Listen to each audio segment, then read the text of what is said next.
What's good, YouTube? Scatterbrain's back at it again. Today, I have a new and interesting video I'd like to share with you all. I am going to make, here, a tutorial video. That's right. When we live stream No Man's Sky every Sunday night, 5 o'clock Eastern Standard Time, we get the same two questions every time. One, should I buy this game? Two, I bought the game. Now what do I do? Interesting questions. First question, or first answer to that question, yes, you should buy this game. Space, exploration, capital ships, fleets. Yeah, it just says it for yourself. If you love exploration, you love being able to do whatever you want, you love mining, basically survival, expert, whatever's out there, this game is for you. Love this game.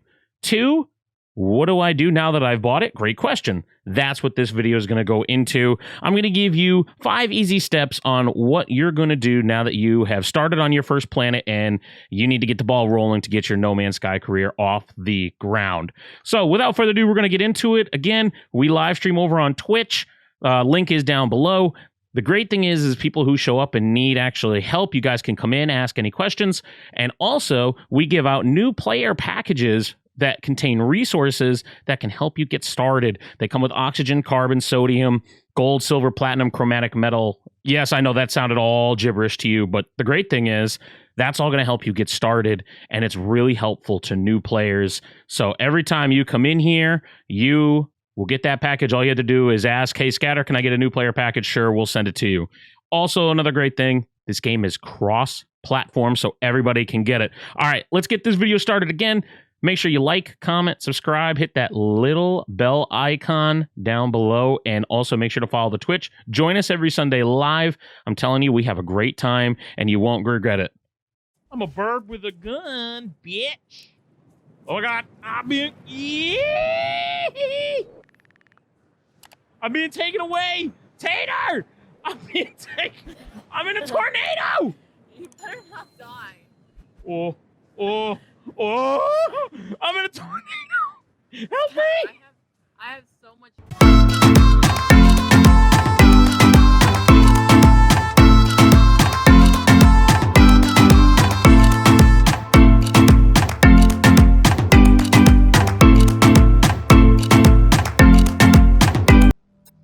No Man's Sky is a deep exploration and survival game all in mixed one where there really is no limitations for what you can do and where you can go. Pretty much do whatever you want in the game. But the problem is the beginning's a little tedious, a little tough in the beginning for people who are not prepared.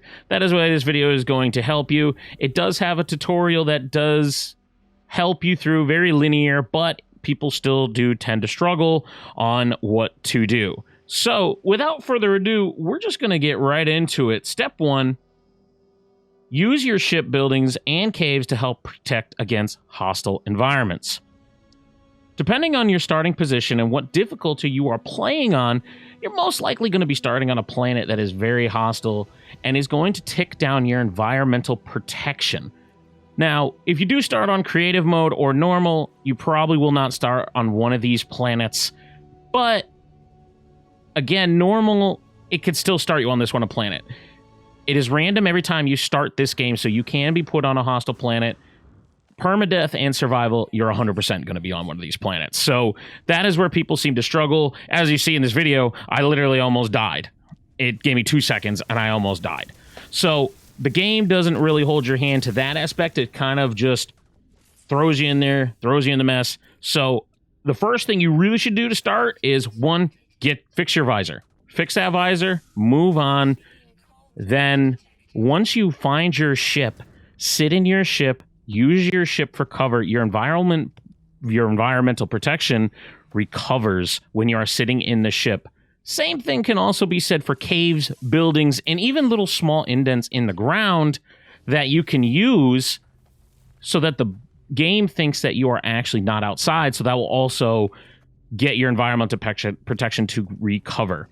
Also, a little side note about caves, they also do have some resources about oxygen and cobalt for the most part, and ionized cobalt is actually really good, so you can kind of do something while you're in caves, whereas the ship, you're kind of just sitting there. It is a very tedious strategy, I will admit, but it's a very good strategy if you need to survive, especially in permadeath mode. Whereas if you're going to die, it's GG's, right?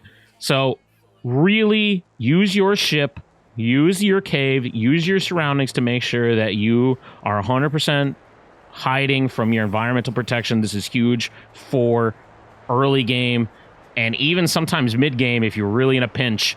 Storms will also come through and they will tick down your environmental protection by the seconds, not minutes. So normal environmental protection will tick down in a few minutes and you have plenty of time to kind of find resources or find cover. Whereas if a storm comes through, that thing is going to eat your protection alive. So bear in mind, if you do see a storm coming, make sure you find shelter, make sure you find what you need, and go from there and prepare your next run. Step 2. Stockpile these 3 resources to the point of almost flooding your inventory early game. When starting out in No Man's Sky, there are 3 key resources that you are going to need to stockpile no matter what. As you also saw in this video, I sidetracked and found a resource. I went out of my way to make sure that I grabbed this resource because you can never have too much of this stuff early game. That is 1, oxygen. Oxygen is used to resupply your life support system. You need it every time. There's no escaping it. You need it. Done deal. 2 is carbon. Now, carbon is used to power your mobile refinery and used to charge your mining laser, which you also see here that I use that a lot. And as you can see, I kind of destroy a plant or two to make sure that I have enough carbon to charge my mining laser and have enough for the refinery. So carbon is actually really important early game, and you're going to be using that a lot, turning that into condensed carbon and also to build stuff with it as well. And number 3, I put 3 sodium. Sodium I put as number 3 because if you are starting on a lower difficulty than survival, you may not have to stockpile sodium because you may be on a planet that does not have any environmental, hazards. Sodium charges your environmental protection, so it is very, very, very important to have sodium on hand, especially if a storm kind of hits you and you're in the middle of nowhere and you really need it. Sodium will actually get in there and protect and recharge your environmental protection, and it'll come in a pinch. So make sure you stockpile sodium, oxygen to the point if you're on a dangerous planet that you just have no more space left in your inventory. So if you see it, move out of your way, grab it, make sure you have it. On a side note, dehydrogen is also another one that you need to use to make starship fuel and to make dehydrogen jelly, which you'll be using a lot early game. And ferrite dust you will also be getting a lot of because that used to be metal platings, and metal plating you'll be using throughout the entire game to build stuff. So make sure you also stockpile on that, but make sure you have your other 3 resources and plenty of it before you move on to the other stuff that really won't make too much of a difference. Step 3, make sure you put your 2 most valuable resources in the cargo. Now, what is the cargo? In No Man's Sky, if you are to unfortunately die, the thing that happens is you lose everything in your inventory and some of your equipment is damaged and you have to repair it or replace it, whatever you want to do with either repair kits or more resources. Unless it's permadeath, then it's GG's. But what cargo is you have 2 slots in cargo that you can put items in there and they won't disappear from your inventory. Now, this is huge early game because you can put your oxygen and your sodium, especially if you're in an environmental dangerous planet. You should put sodium and oxygen in this cargo so that if that something is to happen to you in any type of planet early game, they will not disappear. I put my oxygen and I put my sodium, I put my ion batteries, which you will be getting mid-game or even early game, depending on what you want to do, and oxygen tablets that also I put these in my cargo. So even if something is to happen to me, I will never lose these. So it is very important that you put anything that you do not want to lose in case something happens to you. You put this in your cargo. This will also especially help you if you are doing some kind of expedition run. You're kind of grabbing relics or you're grabbing special things and you're really far out there. You want to make sure that you put these in the cargo so that nothing will happen to those. Nothing's worse than having something that's worth 2 point something million credits and something happens to you and it's just gone completely. So yes, if you die in this game, it is gone completely. You cannot get it back. So make sure that your most important things are ready to go. Or you can put it in your starship. If you die, anything in your starship is still in there as well, as long as your capital ship as well. So make sure to also kind of fill up your starship and capital ship with any kind of rare items if you're going on an expedition. Step 4. Continue the storyline and rush to the anomaly. Yes, I know I said No Man's Sky pretty much does not hold your hand on this. You can kind of pick a direction and go, but I really highly recommend that you get to the point where you unlock the anomaly. It is not too far in the story. The anomaly holds everything. It literally has missions for new players. It has all sorts of stuff to unlock for your bases. It has customizable items. You can get so much in the anomaly and also get mission. The missions is a big one because that's how you're going to make money early on, to the point where some of these missions are like 400, 500,000 units. I know that's not a lot in the long run, but that's huge early game. And it's also, they have some rare items that normally you're going to have to get down the long run, and you're not going to know the blueprint, but they actually give you some of that stuff, and they're really rare items that can either sell for millions of credits. So these missions aren't too hard. These missions are actually a lot of fun. Some of them include base building. Some of them include taking pictures. Some of them include surveying planets. Sometimes they even include attacking sentinels and attacking monstrosities. Now, the key thing about monstrosities, and I'm going to give you a warning about the monstrosities, is they will swarm you and they will kill you in 2 to 3 hits. I guarantee you. So the best thing to do is to stir up the hive and then fly to the top of the building where they can't get you. That is a very big tip because they will kill you in 2 to 3 shots. Guaranteed. I've been swarmed by them many times and killed many times from them. So maybe hold off on that until you actually get a multi-tool that will actually turn into a gun and you can actually get some ammunition and all that.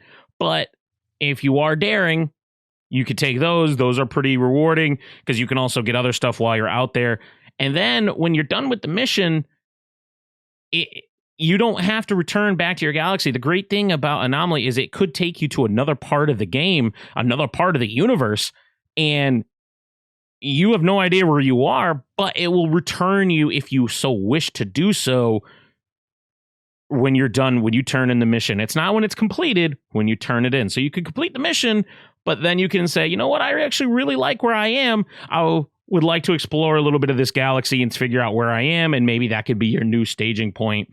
Also, the great thing about missions is if you've gotten too far, if you started a mission in one galaxy and you've gotten too far out, you actually can hit the right thumbstick and it will restart your location so that it actually comes to the current galaxy. So No Man's Sky really wants you to go out and just explore, and they know you're going to get lost because I've gotten lost. I think I still am lost, but you still have, they still give you the ability to reset your progress, or at least reset the location. It doesn't reset your progress, but it resets the location of where you are so you can start your mission there and continue on from there. So really, really push for the anomaly. Unlock the anomaly. And finally, step 5, focus on upgrading your gear. Now, as you can see in this video, every space station has the ability to purchase your upgrades for nanites. Nanites you can get from missions from the Anomaly. Here we go with the Anomaly again. And missions from the actual space station. The mission from the space stations are really, really easy. They start you off on like taking pictures of stuff and, you know, killing animals, killing like 5 or 10 animals. I mean, there are some to kill sentinels for bigger rewards, but again, I probably wouldn't take those yet unless till you have a gun and you're ready. I mean, unless you're on survival mode, then say go for it. But if you're on permadeath, really think about what you're going to do and think about before you actually go after sentinels and actual monstrosities because they will kill you very quickly if you are not ready for it. And there goes a lot of your time down the drain, and that's going to be very frustrating for you. So please be careful with that. But as you can see, I can upgrade my oxygen intake, which is great. You know, as you saw me running in that icy planet, my oxygen was dropping pretty quickly, so I always had to pop in the oxygen, make sure I had enough for my life support. Well, this upgrades my life support so I can actually, it reduces the time to charge it, and it also reduces the amount I need. So it's very useful to get these upgrades. Some of these are also help with very cold temperatures, very hot temperatures, radioactive and toxic events that really will test your environmental protection, whereas these upgrades will help you, especially if you're going for an expedition. Now, when I say expedition, I mean something like, you know, ancient bones or scavengable metal. Those are very key expeditions that you may be doing early on in your No Man's Sky career. So if you find a planet with ancient bones on it, I would make sure that the planet is doesn't have any environmental hazards. If it does, go up, upgrade your gear, make sure that it's ready to go so that you can last longer on these expeditions. And the rewards for ancient bones are sometimes 100,000 units to up to 2 point something million units. And if you sell them in the right galaxy as well, especially to trade outposts, you can even increase the amount of money you get from that. That'll really jumpstart your economy.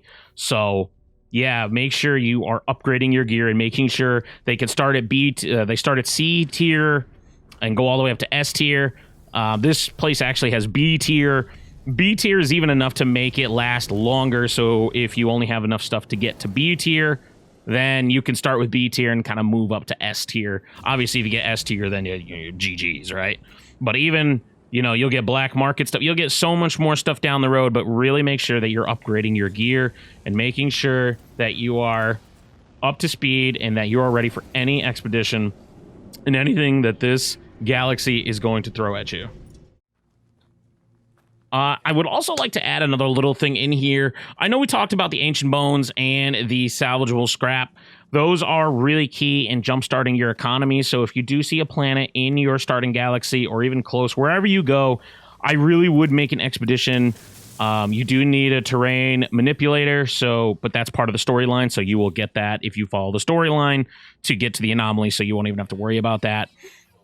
I do highly recommend that you get these and you really start farming these, build an outpost on that planet so you can keep going back to that planet and trying it out. The great thing is if you warp, every space station has a warp terminal, so you can warp to your bases. The great thing is you can warp to that base, grind out the ancient bones, grind out the salvageable metal, and sell it, and then you can warp back to your previous galaxy and continue on for what you were doing. So you're not stuck. If you warp back to your base, you're not stuck where you are. You just have to fly up to the space station in that galaxy and warp back. Unless you build a warp gate at your base, then there you go. You don't even have to fly up. So the other thing I would like to mention before we wrap this video up is Sentinels. Sentinels are like the police of the galaxy, the police like GTA. They come with wanted levels. They will intervene. For the most part, they won't really do anything if you're not doing anything, unless you're on aggressive Sentinel planet, then they will hunt you down aggressively. The great thing is they're really not that difficult. The first star and the second star, they're really not that difficult. You can outrun them. Even like 3 or 4 stars, you can outrun them, but it gets really tricky and really risky when you're going up that high.